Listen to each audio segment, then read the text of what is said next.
Salut à tous, j'espère que vous allez bien, c'est Adrien, je suis content de vous retrouver aujourd'hui pour une vidéo qui s'inscrit dans le cadre du lancement de notre nouvelle formation, l'affiliation en slip, qu'on est très content de pouvoir vous sortir avec Fred et de vous présenter. Aujourd'hui, le thème de cette vidéo, ça va être l'affiliation en mode white hat, bon père de famille, bonne pratique avec Amazon. Cette vidéo, elle s'adresse à qui? Elle va s'adresser principalement aux personnes qui ne connaissent pas le référencement, qui ne connaissent pas spécialement non plus l'affiliation, et je vais essayer de vous expliquer, de vous montrer comment en fait ça fonctionne, quels sont les leviers sur lesquels il faut tirer pour pouvoir en fait en tirer le bénéfice.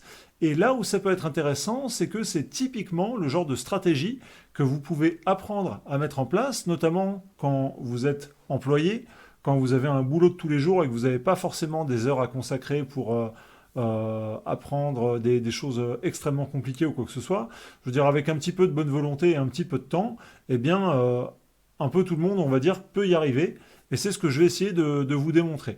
Donc vraiment, les résultats qu'on va obtenir avec l'affiliation Amazon peuvent être assez divers et variés, mais on va dire que là j'ai pris un exemple spécialement pour vous, dans le cadre d'une personne comme ça qui travaillerait tous les jours, qui n'arriverait pas forcément à obtenir une augmentation au boulot, qui aimerait bien, je sais pas, avoir entre 50 et 300 euros de plus tous les mois, et qui galère un petit peu avec son patron. Et bien typiquement, là ce que je vais vous montrer, on va pouvoir réussir à remplir cet objectif-là. Alors, la première chose qu'on va faire, c'est qu'on va se rendre sur Amazon et je vous ai sélectionné un produit qui est le scarificateur. Le scarificateur, c'est un produit de jardin qui permet d'aérer la pelouse. Et ce qui est très intéressant au niveau du scarificateur, eh bien, ça va être que c'est un produit qui a un certain prix. Comme on peut voir ici, il coûte souvent plus de 100 euros. Et forcément, plus le prix du produit est élevé, eh bien, plus la commission que Amazon va me reverser derrière va être élevée également. Sachant que les commissions d'Amazon en pourcentage sont quand même assez faibles, on va dire qu'en général, Amazon va vous reverser 5% du prix du produit. Donc vous avez plutôt intérêt à promotionner des scarificateurs qui coûtent 150 euros plutôt que des casse-noix à 7 euros. Un produit aussi sur Amazon, comment est-ce qu'on peut faire pour faire sa sélection? Eh bien en fait, c'est assez simple. C'est un produit qui a des commentaires. Parce que forcément, plus un produit a de commentaires, plus il se vend. Vous voyez que c'est tout à fait logique. Donc là, typiquement, avec le scarificateur, eh bien, j'ai un produit qui combine vraiment ces deux qualités-là, à savoir qu'il coûte quand même un certain prix, donc il est intéressant au niveau des commissions, et qu'il est acheté sur Amazon parce qu'il y a des commentaires. Une fois que j'ai fait donc ma sélection de produits, donc là on va partir sur les scarificateurs, eh bien, je peux, avec certains outils, regarder un petit peu quels sont les volumes de recherche. Et là, je vois que le mot-clé générique du scarificateur est recherché, selon mon outil KW Finder, 18 000 fois par mois, que le scarificateur électrique, 4400 fois par mois, et le scarificateur thermique, 3600 fois par mois. Donc vous voyez que c'est vraiment intéressant, parce que si on combine en fait rien que ces trois mots-clés-là, on est à peu près à 26 000 recherches mensuelles. Et je vais essayer de vous montrer quelque chose, en fait. C'est que par exemple, sur ce mot-clé-là, donc qui a quand même pas mal de recherches mensuelles, on a un site ici qu'on trouve en position 3, scarificateur.info. Ce site-là, on le retrouve aussi en troisième sur scarificateur électrique, scarificateur.info, et on le trouve aussi sur scarificateur thermique, il est un petit peu plus bas, voilà, il est septième. Mais ça veut dire que sur ces 26 000 personnes qui recherchent des infos sur les scarificateurs tous les mois, eh bien lui, il en reçoit quand même un certain nombre. Et ce trafic-là, c'est du trafic qui est tout à fait gratuit parce que c'est Google qui va lui offrir. Google va présenter son site aux internautes, plutôt bien positionné comme ça sur la première page. Et lui, en fait, va bénéficier comme ça de gens qui vont arriver sur son site. On va regarder un petit peu son site. Hop. Voilà, un petit peu la page d'accueil. Et ce site-là, je pense que si vous naviguez un petit peu souvent à la recherche de produits, de comparatifs, de choses comme ça, eh bien des sites de ce type-là, avec des tableaux, des comparatifs, des boutons d'achat sur Amazon, eh bien vous avez peut-être l'habitude d'en voir. Et j'ai pris spécialement en fait cet exemple pour vous montrer que typiquement, si vous avez envie de vous générer un revenu passif, eh bien il n'y a pas besoin de faire des tonnes de boulot. Donc ce site-là, on l'a vu, est positionné sur les trois principales requêtes des scarificateurs. Et on pourrait se demander, mais il a dû faire un travail de dingue, combien est-ce qu'il a de pages? Et il s'avère que le webmaster a mis en bas de page un petit lien ici, comme on voit, vers le sitemap. Le sitemap, en fait, c'est un index des pages qui ont été créées sur le site.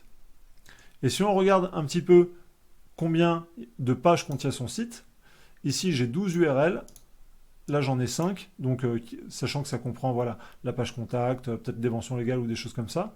Donc on a en tout 17 pages. Donc ça veut dire que cette personne a créé un site qui fait 17 pages. Je pense que 17 pages, c'est quelque chose qui est à taille humaine. Hein. Je veux dire, 17 pages, même si vous travaillez tous les jours et que vous rentrez le soir chez vous, et que vous y mettez 1 heure par soir, bon, les 17 pages, bah forcément, vous allez les faire quand même assez rapidement. Et avec 17 pages, eh bien, ça lui suffit pour être positionné sur des requêtes comme ça qui sont vraiment recherchées par les internautes. Au niveau du référencement, ce qu'il faut savoir, c'est que votre site en fait va se positionner parce que vous allez devoir travailler sur 3 éléments principaux, donc l'optimisation technique. Je ne vais pas rentrer dedans dans la vidéo. De toute façon, aujourd'hui, avec WordPress et compagnie, si vous êtes guidé comme on le fait dans la formation, bah, vous allez apprendre à le faire. Il n'y a pas besoin d'être développeur ou ingénieur. Le contenu. Donc là, on a vu qu'au niveau du contenu, on a 17 pages et on peut regarder un petit peu. Hein.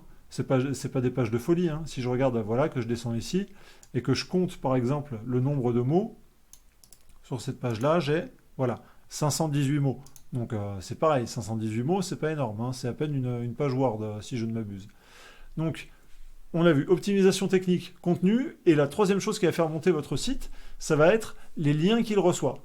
En fait, plus votre site va recevoir de liens, plus il va être populaire. Et plus il va être populaire, plus Google va le placer en tête d'affiche.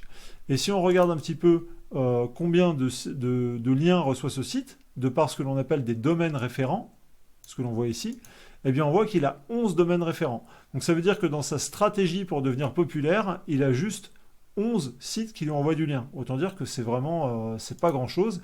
Et toujours pareil, je suis toujours dans l'idée que vous devez faire ça en parallèle d'une activité à côté et que vous n'avez pas toute la journée pour le faire, eh bien vous êtes capable de reproduire typiquement ce site-là, cette stratégie, sans y passer 8 heures par jour. J'espère vraiment que c'est quelque chose que voilà, que j'arrive à vous faire comprendre.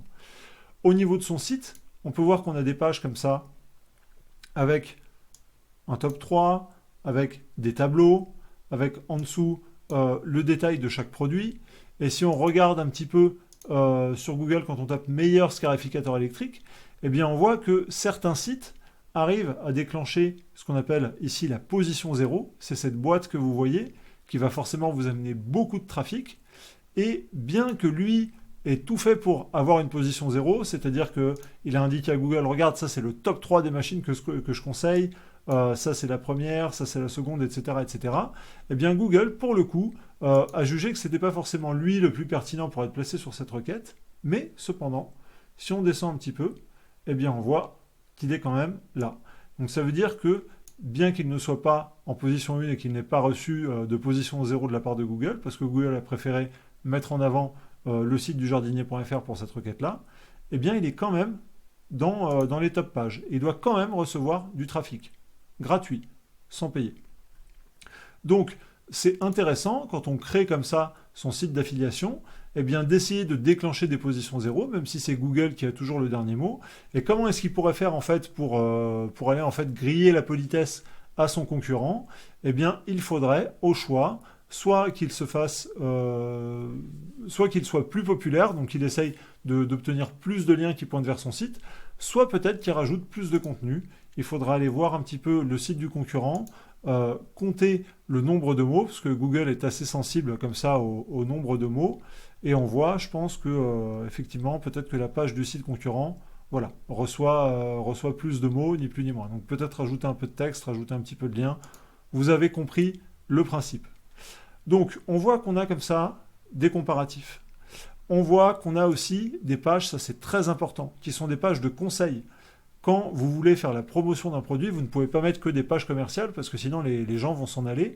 Les gens, quand ils recherchent des infos sur les scarificateurs, peut-être que certaines personnes veulent savoir comment est-ce qu'on utilise un scarificateur. Donc il va être important de faire des textes comme ça, qui répondent à l'utilisateur. On va pouvoir détailler, comme par exemple, il le fait ici, les avantages d'un scarificateur. Donc vous voyez, il a carrément créé une page qui détaille les avantages du scarificateur, parce que c'est quelque chose qui est certainement recherché par les internautes. Et quelque chose aussi de très important, de pouvoir comme ça créer des guides d'achat, comment choisir, où il nous donne des conseils, et vous voyez qu'on a d'ailleurs des liens. Et ces liens-là, ce ne sont pas des liens qui pointent vers l'extérieur, mais ce sont des liens que l'on appelle le maillage interne. Le maillage interne, c'est le fait de renvoyer vers des articles à l'intérieur de son site. Et là, par exemple, quand il répond à la question quelle surface vais-je avoir à travailler avec mon scarificateur, et il dit que par exemple pour 400 mètres carrés, il est bon d'utiliser ce produit-là. Moi, en tant qu'utilisateur, qu'internaute, eh bien, je vais cliquer sur le lien, je vais être renvoyé vers une page interne de son site. Et là, ce que vous devez comprendre, c'est qu'un site comme ça d'affiliation qui se place avec seulement 17 pages contient, comme on a vu, une page d'accueil, des pages d'information, mais aussi des tests. Et vous voyez qu'ici, sur la partie test et avis, eh bien, j'ai des tests unitaires. Et ça, c'est quelque chose de très puissant parce qu'en fait, généralement, les produits, ce sont des requêtes qui sont moins concurrentielles. C'est-à-dire que les gens vont rechercher plus souvent scarificateur tout seul, mais derrière scarificateur, il n'y a pas d'intention d'achat. Alors qu'une personne qui va rechercher, par exemple, le test sur le scarificateur Bosch AVR 1100 à 14 lames, eh bien, il y a vraiment une intention derrière. Elle veut vraiment en savoir plus. Et si vous lui faites un test convaincant, eh bien, vous avez de grandes chances pour qu'elle clique sur votre lien, qu'elle l'achète et que vous touchiez la commission. Donc si on regarde un petit peu son test de produit, vous voyez qu'on a ici comme ça des notes qui sont données. Avec des plugins WordPress, ça se fait vraiment très bien. Vous avez notamment WP Review qui vous permet de le faire gratuitement et de faire des jolies box, même plus belles que celle-là. Et vous voyez, on a ensuite les caractéristiques, les avantages, mon avis, quelque chose de vraiment fait, en fait avec du bon sens, hein. Quand on veut lire un test produit, eh bien on veut savoir quelles sont ses caractéristiques, on veut savoir quels avantages ou quels défauts il peut avoir, on veut avoir l'avis de la personne. Voilà, donc c'est vraiment tout ce qui est de plus classique. Et si je clique sur ce lien et que j'achète le produit, eh bien lui va toucher une commission. Donc on l'a vu, il n'y a vraiment rien de fou. C'est pareil, si vous vous demandez oui, mais comment est-ce que je fais pour savoir quels sont les avantages ou les inconvénients de ce produit-là, eh bien vous vous rendez sur Amazon et en recherchant, si c'est un produit par exemple qui a pas mal de commentaires, et que vous n'avez pas forcément l'argent pour vous payer un rédacteur, vous voyez 159 commentaires, eh bien rien ne vous empêche de lire les commentaires. Vous prenez une petite feuille Word, un petit papier, vous notez les avantages, les inconvénients, et ensuite vous rédigez un test qui sera plus vrai que nature. Donc vous voyez, il n'y a pas vraiment de frein, même quand on ne connaît pas spécialement le produit. Donc c'est ça qui est important à retenir. Ou si vous devez passer des consignes à un rédacteur parce que vous avez un petit peu plus de moyens, eh bien, vous allez pouvoir lui donner ces consignes-là. Également, comme je vous disais, le gros avantage, c'est que ces requêtes-là, ce sont des requêtes qui sont moins concurrentielles. Et si dans Google, on tape par exemple ce modèle-là, vous voyez, scarificateur RGSA 1433, eh bien, il ressort en première position. Donc c'est encore une porte d'entrée supplémentaire pour arriver sur son site. Donc, voilà, c'est vraiment, j'espère qu'en regardant ça, ça vous ouvre un petit peu les yeux, ça vous éclaire un petit peu sur la manière dont on peut mettre en place ce genre de choses. On va regarder aussi un petit peu le trafic estimé que reçoit ce site.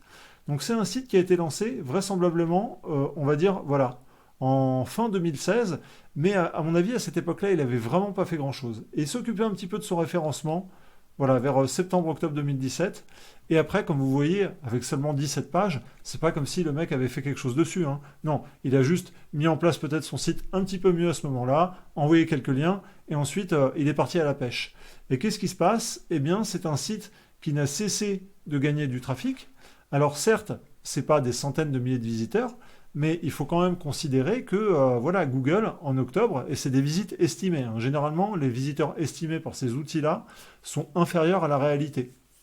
Donc, en visiteur estimé, Rank Explorer nous dit que voilà, il reçoit à peu près, en octobre 2019, 3500 visiteurs gratuitement offerts par Google.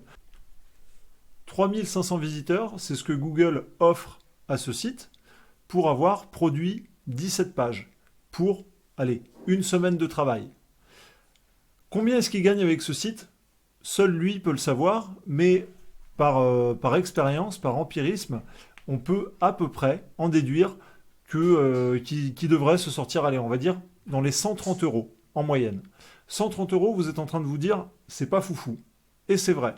Mais il faut quand même mettre ça en perspective. 130 euros pour une semaine de travail, rien ne vous empêche, et c'est ce que je vous incite à faire et qu'on vous apprend à faire dans la formation, à empiler les sites. Donc un deuxième site, un troisième site. Donc avec 17 pages comme ça et relativement peu d'efforts, en 10 sites, vous vous sortez un salaire.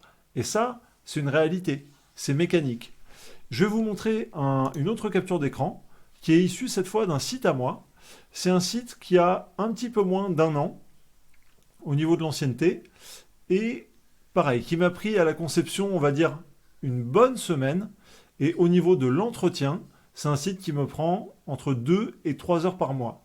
Pourquoi? Parce que parfois, il y a des choses qui sortent dans l'actualité, qui sont pertinentes par rapport à mon site, et je vais rajouter un petit article, ou je vais mettre voilà, quelque chose à jour. Et ce site-là, aujourd'hui, donc, comprend 28 pages. Vous voyez ici les résultats pour juillet-août de cette année. Et on voit que sur juillet-août, en tout, on est à 836 euros, donc c'est un petit peu plus de 400 euros par mois. Donc c'est pareil, là c'est une réalité que je vous montre, on est vraiment dans le cœur du système. Ces gains-là, je les ai réalisés avec un site qui fait en trafic réel, donc des vrais visiteurs, on est entre 5000 et 6000 visiteurs. Quand je vous dis des vrais visiteurs, c'est des chiffres de Google Analytics que je vous donne. C'est pas des estimations Rank Explorer, c'est la réalité. Donc avec mes 5000, 6000 visiteurs qualifiés qui passent sur le site, eh bien vous voyez que pour la période de juillet-août, c'est un petit peu plus de 400 euros chaque mois qui sont dégagés. Donc pourquoi est-ce que je vous montre tout ça? Encore une fois, c'est pour vous rassurer sur le fait que c'est quelque chose de mécanique et qui ne demande pas des investissements de fou. On nous oppose souvent dans le référencement le fait que pour faire du référencement, il faut avoir du temps. Et c'est vrai. Mais il y a des techniques qui permettent quand même d'aller plus vite. Généralement, un site qui est tout neuf va rester dans une période probatoire pendant une période de 6 mois qu'on appelle le bac à sable. Et cette période de 6 mois, on a moyen de la squeezer en utilisant ce que l'on appelle des noms de domaine expirés. Un nom de domaine expiré, vous savez peut-être ce que c'est ou peut-être pas, mais pour faire vraiment très bref, c'est un nom de domaine qui a déjà eu une première vie et qu'on va réutiliser pour passer cette période probatoire. Dans la formation d'affiliation qu'on vous propose avec Fred, on a fait exprès de vous mettre à disposition un module qui est vraiment extrêmement complet sur l'acquisition des noms de domaine expirés. Ça veut dire quoi? Ça veut dire qu'on vous met les outils mécaniques en main, les connaissances en main, pour que vous puissiez acheter ces domaines-là, faire repartir un site plus vite, et avec, on va dire, relativement peu de contenu, eh bien, vous générez du revenu qui est complètement passif. Une fois que vous avez mis ces pages en place, comme vous avez vu, eh bien, ça tourne derrière. Parfois, si vous sentez la nécessité, comme je le fais moi, eh bien, vous pouvez faire des petites mises à jour. Il n'y a absolument rien d'obligatoire. Et ça vous permet comme ça, vraiment, en empilant les sites, de pouvoir vous sortir un salaire. Moyennant, bien sûr, toujours un petit peu de travail, mais encore une fois, on est dans la logique et dans la mécanique. Cette vidéo va maintenant se terminer. Je tenais d'abord à vous remercier de l'avoir regardée. J'espère qu'elle vous a plu, qu'elle vous a apporté des choses. Je vous rappelle que demain, Fred va vous montrer le côté obscur de la force avec une vidéo sur les résultats qu'on obtient avec le Black Hat. Et vous allez voir, ça va vraiment vous plaire. Et enfin, jeudi, on fait un live à 21h. Ce live sera vraiment 100% dédié à l'affiliation et sans tabou. Vous pourrez comme ça nous poser vos questions si vous en avez, des choses peut-être qui vous ont interpellé ou vous avez besoin d'en savoir un petit peu plus. On vous répondra avec Fred et on fera le maximum pour pouvoir comme ça répondre à votre curiosité. Je vous remercie de m'avoir suivi. Je vous dis à bientôt et à la prochaine. Ciao!